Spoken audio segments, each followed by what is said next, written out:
Assalamualaikum warahmatullahi wabarakatuh. Bismillah. Alhamdulillah wassalatu wassalamu ala Rasulillah. Allahumma shalli wa sallim ala sayyidina Muhammadin wa ala alihi wa ashabihi wa dhurriyyatihi ajma'in adada kullil asjar.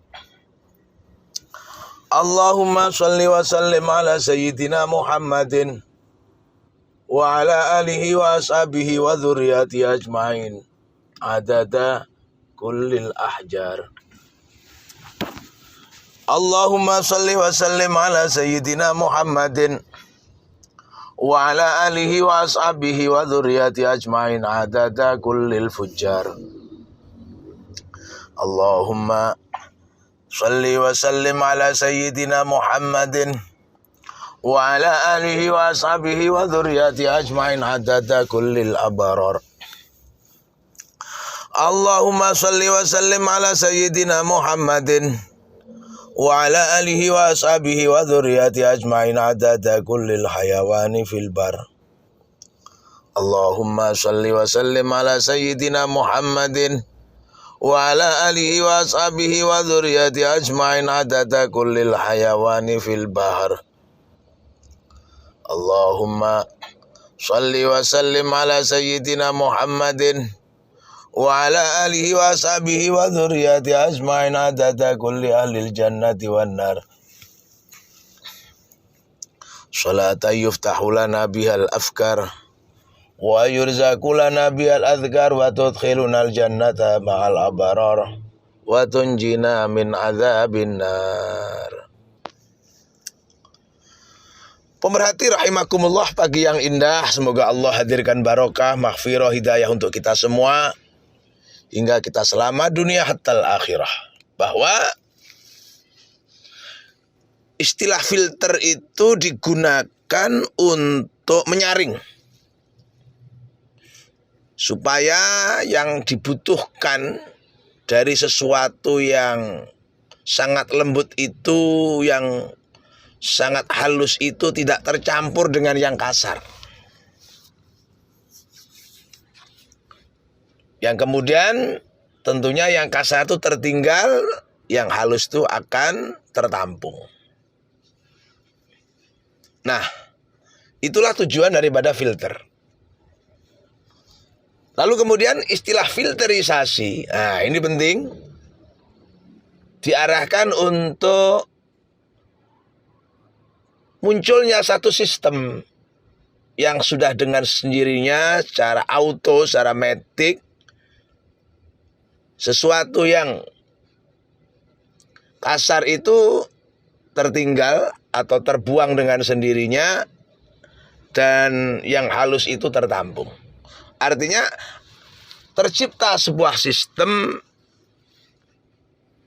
yang tanpa memerlukan sentuhan sudah muncul satu mekanisasi, ya, sesuatu yang keras, yang kasar itu terbuang, yang halus tertampung. Nah, dalam dunia otomotif, filter itu sangat diperlukan. Dan untuk mendapatkan ruang mesin yang bersih, ruang mesin yang halus, yang terhindar dari kotoran-kotoran akibat perputaran, itu diperlukan filterisasi. Nah, diperlukan filterisasi.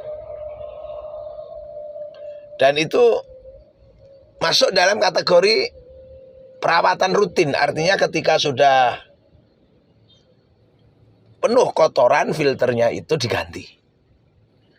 Misalkan sekian ribu kilometer begitu. Supaya apa? Supaya mesin itu selalu bersih, tidak tercampur dengan kotoran-kotoran. Nah, kita juga punya filter di dalam tubuh kita. Kita juga punya filter di dalam sistem pergaulan kita. Ini yang terpenting. Artinya di dalam bergaul, kita juga harus menggunakan sistem filterisasi itu. Sebab kalau tidak, kita yang terbawa oleh arus. Kalau toh kemudian arus itu baik, alhamdulillah. Tapi kalau kemudian arusnya itu jahat, nah ini yang berbahaya. Artinya begini, dalam hal bergaul misalnya, filterisasi itu dibutuhkan untuk bisa mendapatkan teman yang baik, pasangan yang baik, toyibin, toyibat. Itu kaitannya dengan filterisasi. Khobisin, khobisat, kaitannya dengan filterisasi. Artinya mereka akan terkumpul dengan komunitasnya, akan terkumpul dengan golongannya. Seandainya itu khobisin, ya kumpulnya khobisat. Artinya kotor ketemu kotor, toyibin ketemu toyibat, bersih ketemu bersih, baik ketemu baik. Nah, ini bagian daripada sistem filterisasi Quran. Supaya apa? Nah ini, kualitas itu bisa menjadi unggul. Kualitas itu bisa menjadi kompetitif. Kalau kemudian kita mengemas satu produk misalnya, toyibin gitu ya, produk yang kategorinya baik, tapi kemudian tercampur dengan sesuatu yang kotor, tercampur dengan sesuatu yang kasar, yang merusak daripada kualitas, tentu produk itu nggak laku. Tentu produk itu akan jatuh. Nah, disitulah kemudian filterisasi dalam pergaulan itu digambarkan oleh baginda Nabi Muhammad SAW. Kalau berteman dengan orang baik misalnya itu, maka seperti kita bergaul dengan penjual minyak wangi.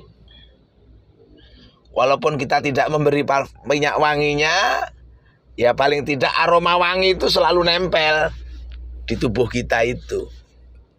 Sekatut wangi begitu ya. Nah, kita kalau ketemu atau kumpul dengan orang baik, ya insya Allah akan terimbas pengaruh baik itu sendiri. Makanya dalam syair Tombo Hati itu kan salah satunya berbunyi wong kang soleh kumpulono itu ya. Artinya teman kita berkumpul, teman kita bergaul tuh hendaklah kita pilih, kita filter yang soleh itu. Jangan sembarangan. Sebaliknya kalau kita mungkin bergaul dengan tukang pandai besi itu ya, itu digambarkan oleh baginda Nabi Muhammad SAW demikian rupa. Minimal kita akan kena bau asap besi, bau keringat. Walaupun kita nggak ikut mandi besi, tapi bau atau aroma, ya aromanya itu kena kita, aromanya kena kita itu.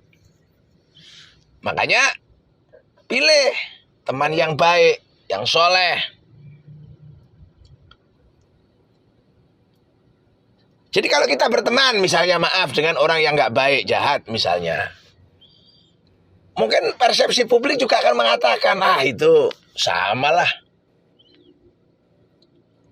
Dia gaulnya juga sama mereka kok. Paling tidak kita kena persepsi itu ya. Kena imbas daripada persepsi publik tentang kejahatan yang dibuat oleh orang lain yang itu adalah teman kita. Bukan berarti kita tidak boleh berkumpul secara total. Dalam kemudian kita buat sekat yang seperti burujim musyayadah begitu ya. Seperti hanya tembok yang kokoh begitu. Tidak. Tetapi yang dimaksud di sini adalah kita mencoba untuk melakukan konsep filterisasi itu mengamankan diri kita sendiri. Termasuk mungkin kalau kita punya anak. Kan ada istilah akibat pergaulan bebas. Itu kan muncul karena apa? Pergaulan anak kita ini tidak terkontrol. Tidak diawasi secara ketat. Akhirnya bisa bergaul dengan orang-orang yang justru membawa mereka kepada kemaksiatan. Ada contoh kasus yang mudah-mudahan nanti Allah segera memberikan hidayahnya.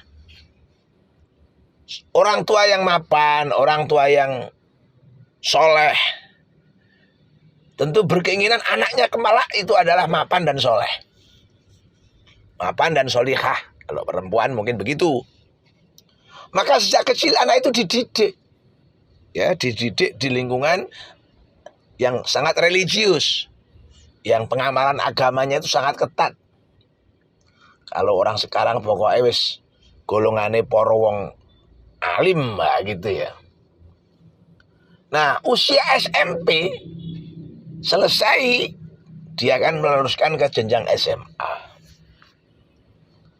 Nampaknya orang tua ini kagum, silau oleh wajah kota. Akhirnya anaknya supaya lebih hebat lagi, lebih maju lagi, dikirimlah dia di kota besar. Harapannya nanti kalau dia sekolah di sana, mendapatkan ilmu yang lebih baik, pendidikan yang lebih baik, guru-guru yang lebih baik, kira-kira begitu. Dan itu nggak salah memang, nggak salah. Memang itu bagian daripada harapan baik daripada orang tua. Ya, harapan baik daripada orang tua. Namun apa yang kemudian terjadi? Si anak ini nampaknya tumbuh masa remaja, tumbuh masa transisi. Tumbuh masa transisi yang mengharuskan dia itu mengikuti arus pergaulan yang boleh dikatakan berbeda jauh dengan kondisi di mana dia tinggal ketika itu. Kondisi di mana dia melakukan satu kegiatan yang satu jauh dari orang tua, ya, pengawasan orang tua, lalu dia mendapatkan teman yang baru, pergaulan baru yang nampaknya orang tua lalai bahwa anak ini masih dalam kondisi akil balik. Ya, umur 16, 17 itu kan masa-masa rawan, di mana dia misalkan sebelumnya itu bergaul dengan orang-orang yang lurus, yang taat agama, yang religius. Tiba-tiba di kota ini, di luar pengetahuan orang tua, di luar pengawasan orang tua, dia bergaul dengan orang-orang yang tidak baik. Artinya dia kan semula dari lingkungan yang toyibin toyibat, kira-kira begitu. Toyibin toyibat. Namun apa yang terjadi di luar pengetahuan orang tuanya, pengawasan orang tuanya, dia terjebak dalam pergaulan yang khobisin khobisat. Ini pergaulan bebas lah kalau orang sekarang mengatakan. Anak muda, remaja, duit, ayu, ya, cantik. Oh, cantik ya. Sampai kemudian masuk dunia selebriti. Dunia selebriti yang kita tahu ya seperti itulah. Hingga kemudian yang semula pakaiannya menutup aurat, sesuai dengan lingkungan keluarganya, hari ini blas, wis terbuka lebar. Kalau pintu itu ya sudah blong wis pokoknya. Jilbabnya dilepas, pakaian-pakaian muslimahnya dilepas. Dia tampil seperti selebriti ya khas barat lah, misalnya begitu. Yang tidak canggung untuk pamer aurat. yang tidak canggung untuk pamer kemolekan tubuh. Itu ada. Ada itu. Itu ada. Dan itu nyata. Itu nyata, itu ada. Itu karena apa?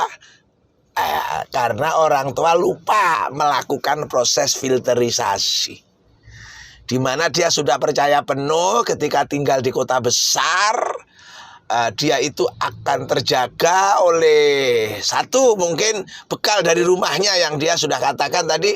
Mosok sih wis dididik mulai cilik sampai SMP kok berubah, kan kira-kira begitu. Mosok sih katut wong dhek ya wis dididik secara religius, secara agamis sejak kecil. Mosok sih arepe katut-katut, kira-kira begitu. Tapi nyatanya belum. Itulah pentingnya filterisasi. Sekarang sudah jelas dia tampak sebagai selebgram, selebriti yang tidak canggung lah pokoknya untuk pamer aurat itu tidak canggung. Nah, pada kondisi itulah kemudian kita diingatkan untuk bagaimana menjaga yang kita ingat, yaitu ku anfusakum wa ahlikum naro. Nah, ini peringatan yang harus masuk ke dalam telinga kita untuk kita jadikan panduan. Wikoyah namanya. Wikoyah, ku ya. Jogonen ya. Jogonen. Anfusakum wa ahlikum naro. Jogonen ya. Pertama jogonen awakmu dhewe. Proteksi, njogo, filterisasi nang awake dhewe. Ya, filterisasi nang awake dhewe. Awake dhewe dijogo. Lah wis mari ngono terus waalaikum keluarga. Nah, ini artinya apa? Kalau kita orang tua, kita punya anak misalnya, ya itu masuk barang kali dalam waalaikum. Cucu kita. Artinya bagaimana orang tua, anak, seluruh anggota keluarga inti itu terjaga. Jadi semuanya difilter. Wa ahlikum naro. Supaya mereka tidak terjebak ke dalam apa itu ya? Naro, neraka. Jadi harus ada wiqayah. Harus ada wiqayah. Wiqayah supaya tidak masuk ke dalam perangkap neraka itu sendiri. Nah, pemerhati rahimakumullah, jangan sampai seperti selebriti tadi. Yang kita doakanlah semoga Allah segera membukakan hatinya. Kalau tidak salah namanya Aukarin. Nah, ini menjadi peringatan bagi banyak orang tua. Supaya filterisasi itu terus-menerus dilakukan untuk menjaga supaya tidak terjebak ke dalam pergaulan bebas yang menggelincirkan pada neraka itu. Nah, di situ kan pentingnya kenapa dalam Fatihah itu ada ihdinas shiratal mustaqim misalnya. Ihdina, tunjukkan kepada kami as-sirata, jalan al-mustaqim yang lurus. Artinya kenapa ihdina bukan ihdini? Ihdina ini kolektif. Kalau ihdini ini personal. Artinya doa permohonan supaya kita diberi petunjuk oleh Allah bukan hanya berlaku untuk kita secara personal, tapi kolektif, juga menyangkut seluruh keluarga kita. Kalau kita memohon kepada Allah, ya Allah, tunjukkan kepada kami. Kami ya begitu ya. Kami itu kalau orang tua yang berdoa, masuk di dalamnya anak-anaknya. Nah, di situ kemudian kalau ihdini tentunya personal sekali. Ihdini itu personal sekali. Maka harapannya adalah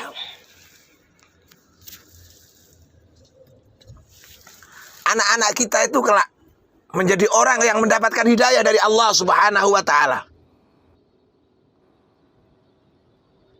Selalu mendapatkan bimbingan dari Allah Subhanahu wa taala. Hingga kemudian dia selamat dari siksa api neraka. Hingga kemudian dia selamat dari siksa neraka.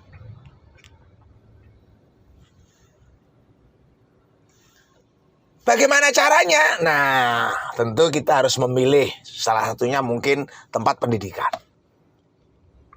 Bukan berarti nanti di tempat pendidikan terjamin, tidak. Tapi paling tidak memilih tempat pendidikan yang wiqayah, yang filternya itu kuat. Yang filternya itu kokoh.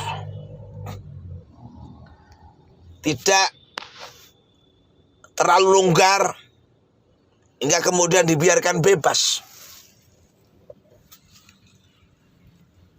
Nah, bagaimana memilihnya? Salah satunya tentu adalah pesantren. Karena pesantren itu kan dalam satu tempat yang terlindung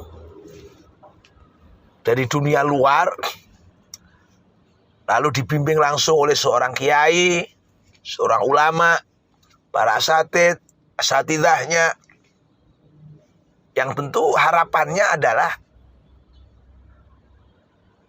komunitas ini merupakan filter. Apalagi di zaman sekarang ini, filter itu juga sudah sangat berat.